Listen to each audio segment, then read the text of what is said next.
So it seems like all I do lately is talk about J.K. Rowling, but I mean, things have been going on, obviously. So I just wanted to discuss her essay and my own reactions to it, I guess. Not really discuss, I think I'm going to read it and then react to whatever it is I'm reading. Maybe. I don't know. We'll see how it goes. Let's get started. So on June 10th, 2020, on her website, jkrowling.com, she posted the title, J.K. Rowling writes about her J.K. Rowling writes about her reasons for speaking out on sex and gender issues.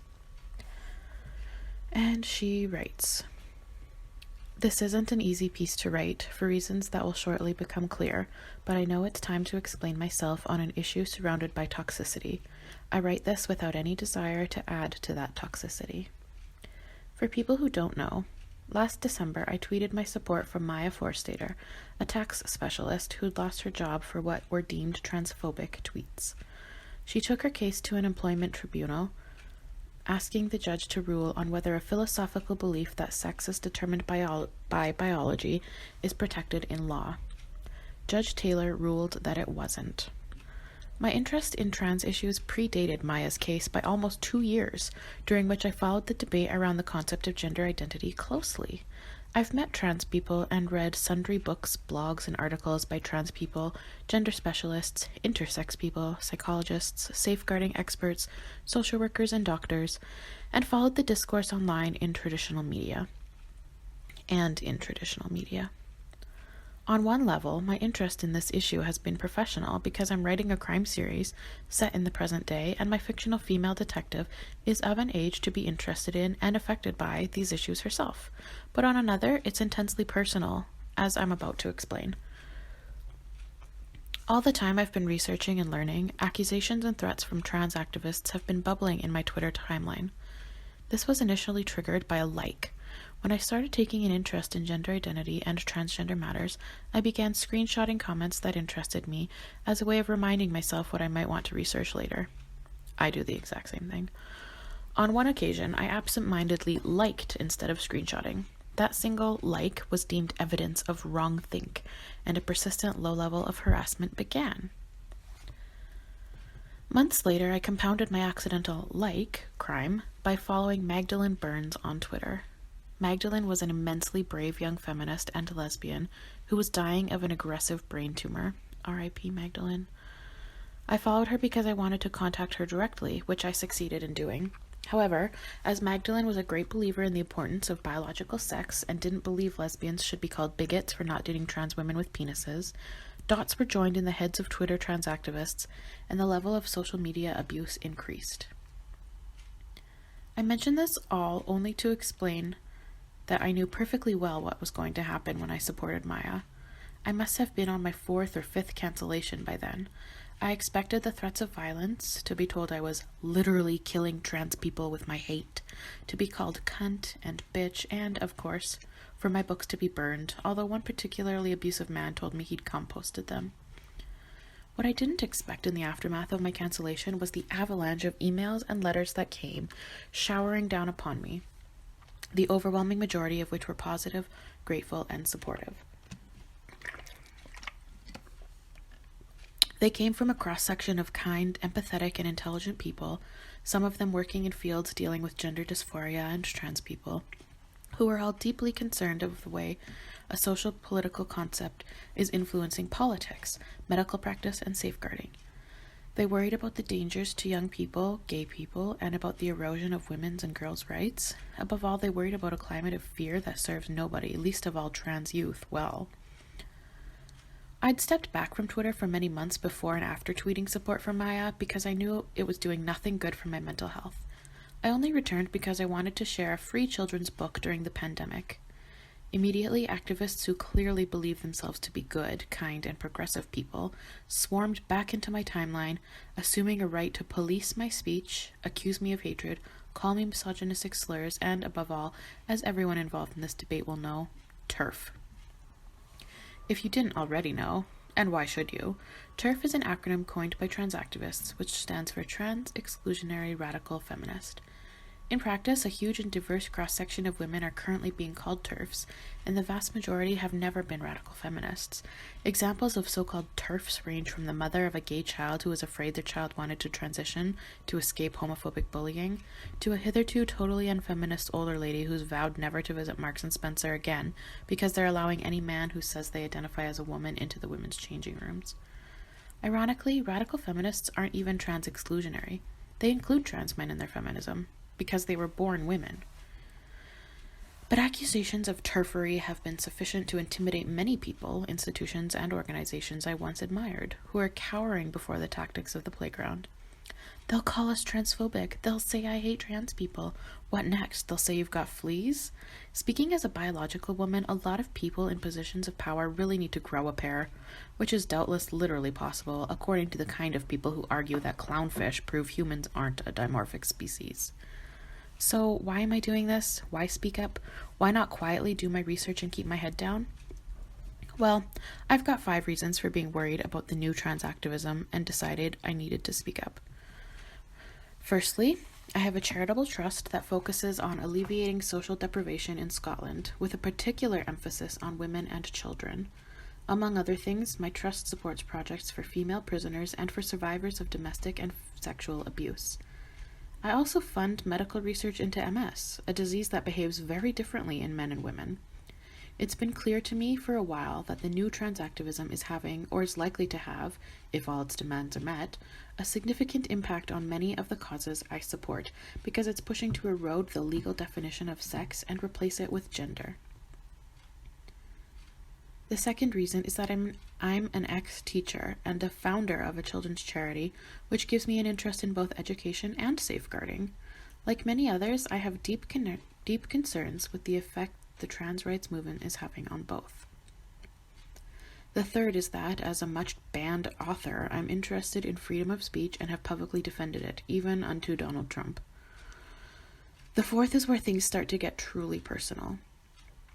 I'm concerned about the huge explosion in young women wishing to transition, and also about the increasing numbers who seem to be detransitioning, returning to their original sex, because they regret taking steps that have, in some cases, altered their bodies irrevocably and taken away their fertility.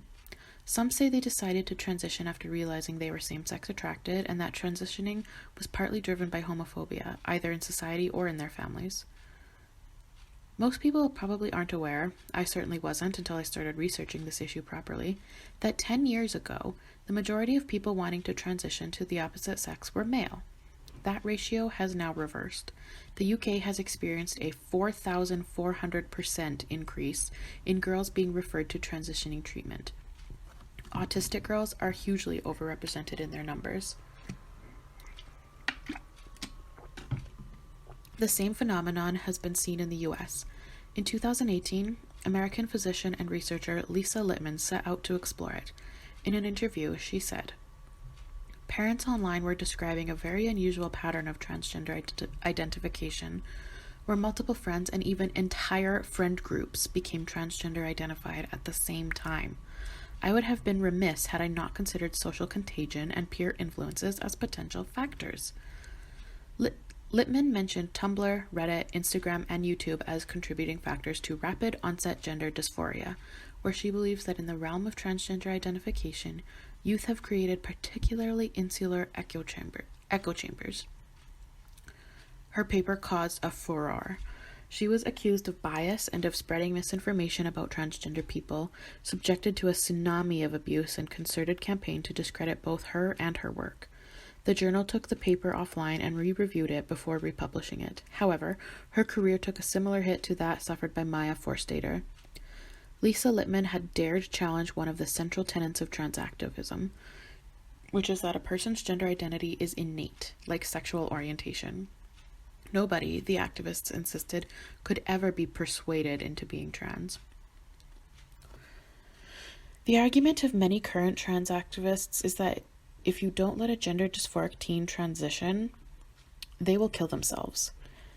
In an article explaining why he resigned from the Tavistock, an NHS gender clinic in England, psychiatrist Marcus Evans stated that claims that children will kill themselves if not permitted to transition do not align substantially with any robust data or studies in this area, nor do they align with the cases I have encountered over decades as a psychotherapist.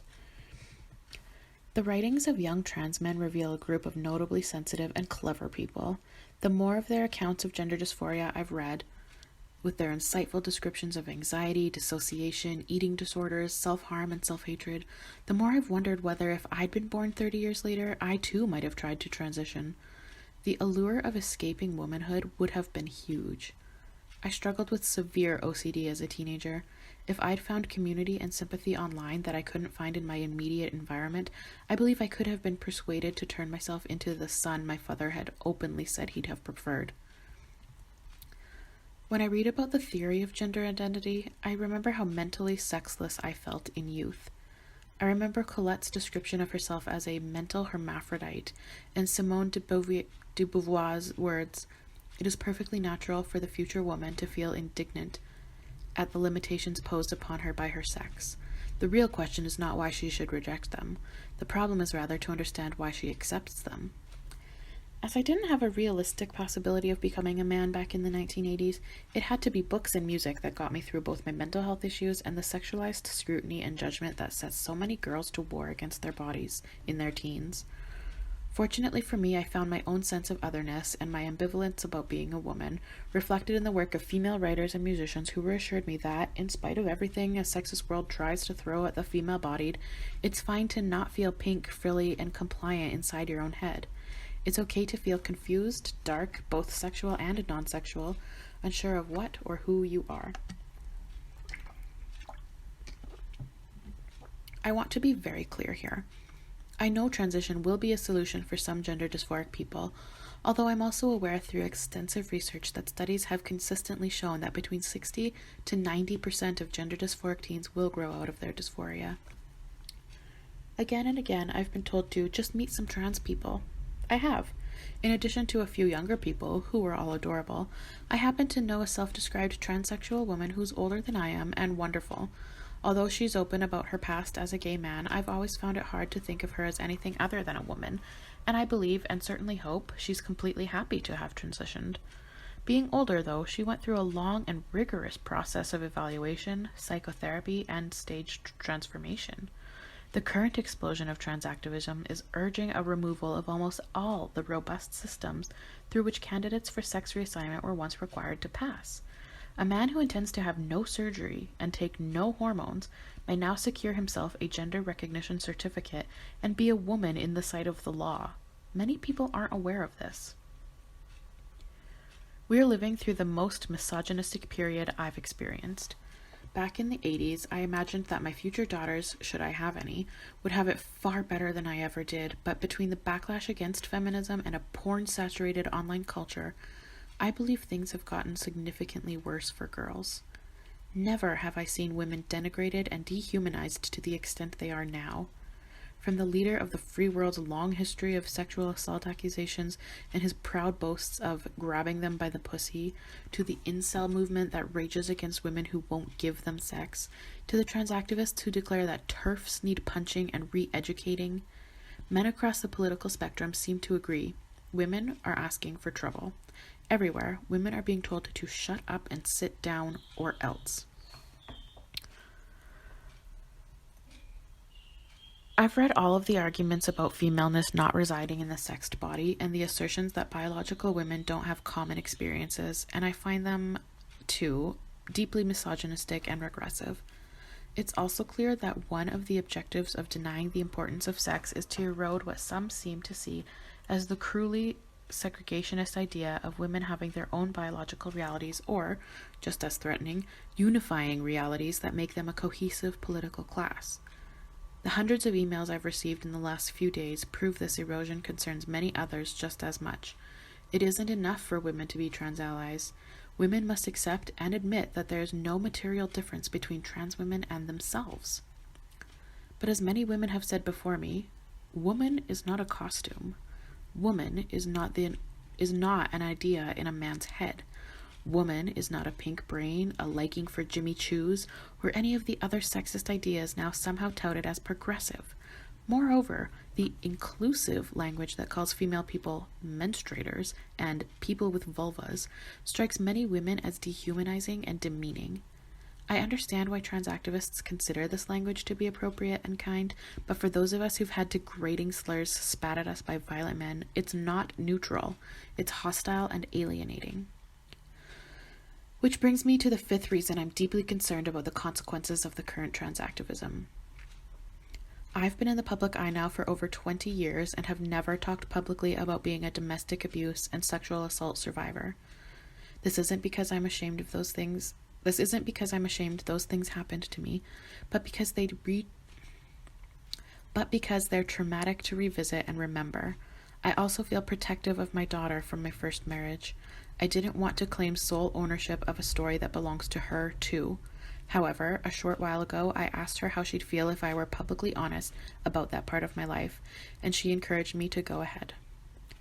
I'm mentioning these things not now in an attempt to garner sympathy, but out of solidarity with the huge numbers of women who have histories like mine, who've been slurred as bigots for having concerns about single-sex spaces.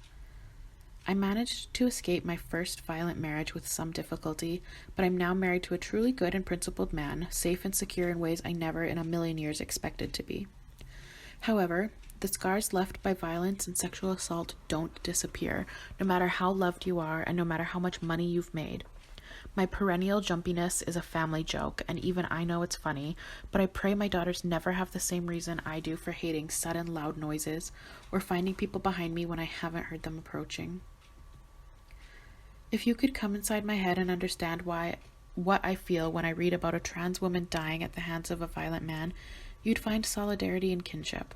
I have a visceral sense of the terror in which those trans women will have spent their last seconds on Earth, because I too have known moments of blind fear when I realized that the only thing keeping me alive was the shaky self-restraint of my attacker. I believe the majority of trans-identified people not only pose zero threat to others, but are vulnerable for all the reasons I've outlined. Trans people need and deserve protection. Like women, they're most likely to be killed by sexual partners. Trans women who work in the sex industry, particularly trans women of color, are at particular risk. Like every other domestic abuse and sexual assault survivor I know, I feel nothing but empathy and solidarity with trans women who've been abused by men. So I want trans women to be safe. At the same time, I do not want to make natal girls and women less safe. When you throw open the doors of bathrooms and changing rooms to any man who believes or feels he's a woman, and as I've said, gender confirmation